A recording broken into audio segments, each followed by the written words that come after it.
Okay, if I'm stuck in my house for more than a day, I am complaining to as many people as I can. And my poor neighbors and anybody who I have their phone number. But he didn't. So he bears this sin. And then he gets to turn all over on his other side and bear the sin for Judah.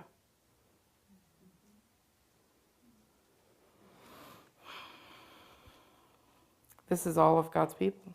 He just got to bear their sin. There's only one other being, of course, that actually bore the sin of all people. And that was Jesus. Again, Son of Man.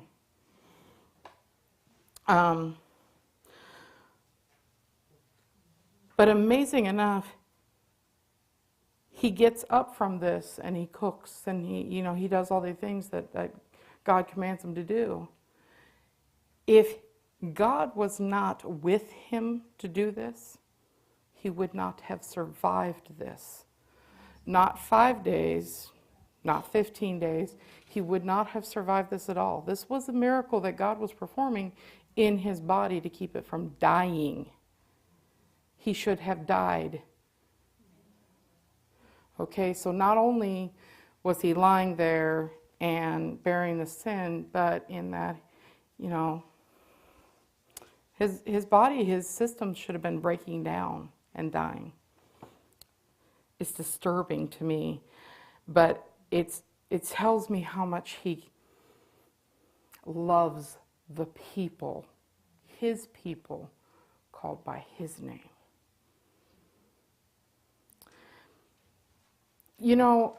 When I was reading through Ezekiel, I kept hearing God say, I spared you because my name is holy.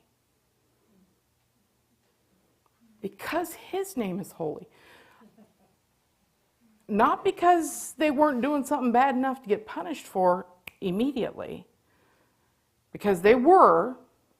Okay, we all were. We all are. And they got really complacent. They thought, he can't see me. He don't know what I'm doing. I got away with it. We don't get away with it.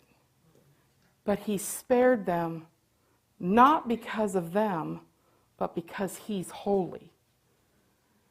Which, that's a huge amount of mercy considering he's a righteous, holy God who has the right to smote anybody he wants to, whenever he wants to. But he didn't because his name is holy. So when I was thinking about this today, I started thinking about how many times I take the Lord's name in vain in just a single day. And it's disturbing because I tell him all the time how much I love him. When you say take the Lord's name in vain, it means using it for your own vanity. It's not about swearing per se, but it's using the Lord's name for your vanity. So God told me to tell you, the vanity of using the name of God instead of allowing God to use you when he chooses.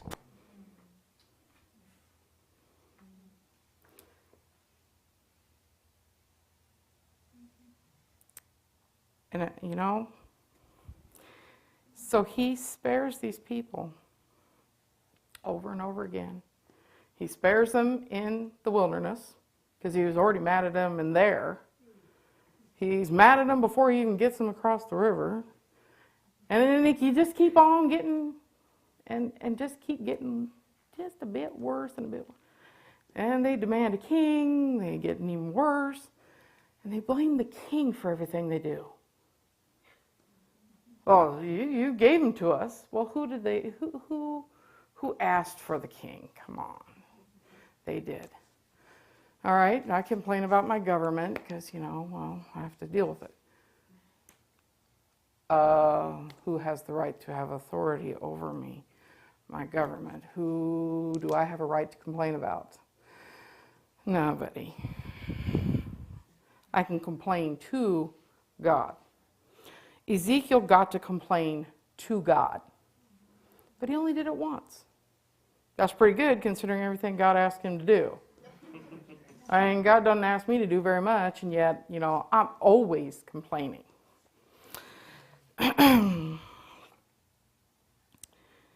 But he actually says, after he's lied and bared the sin, let's take a look at chapter 4.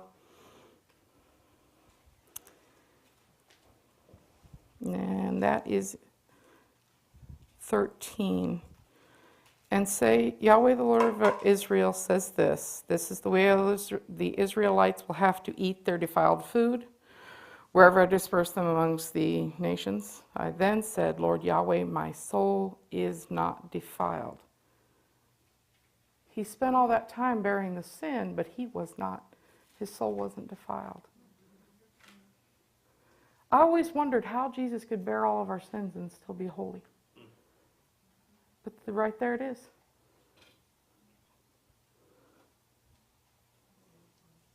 He bore the sin of the people and was not defiled. Because really, who is the one that gets to decide what is sin? God does. Who's the one that gets to judge? God does.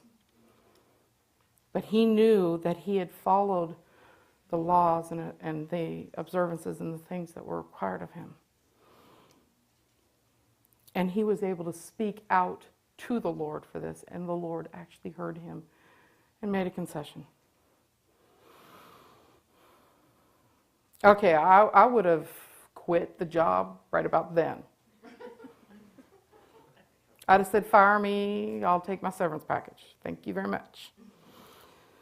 But, he continues to do what it is that God requires of him to do at every single point. Okay, that's an obedience that, I don't even expect my son to have. He's learning how to drive. I don't even expect him to truly obey every law that there is of the road. Because he's a teenager, so I've made a concession.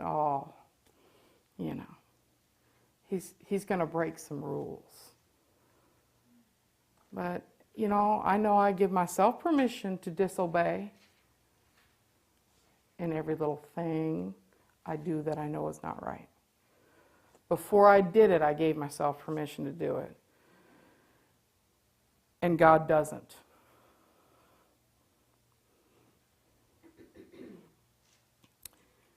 I'd like to comment about not complaining. Recently, 2 or 3 weeks ago, our son called me. His name is Mohammed Bader, so you can understand who he is. And he said, Mom, you'd be so proud of me. I'm reading a book written by a Christian pastor. And I said, what is the name of the book? And he said, Stop Complaining. So anyway, Mohammed decided that this would be something he would practice every day, and that he would develop a mind and a soul and words out of his mouth that were not complaints. I just thought it was interesting, and it kind of went with this complaining spirit. And right now, if you have a complaint, you can go on CNN and the talk radios and bore this nation to tears and destroy it. Or you can lie on your side and shut your mouth and bear the sins of your nation, and that's called intercession.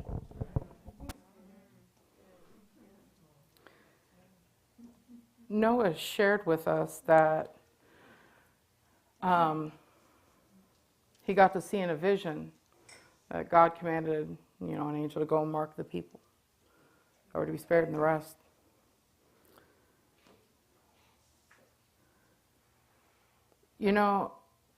I'm not sure how many people would get their mark. Because there's nothing that said that God sent somebody ahead of time to warn them, get it right so you can get your mark. They had been told you're doing some, plenty of stuff wrong.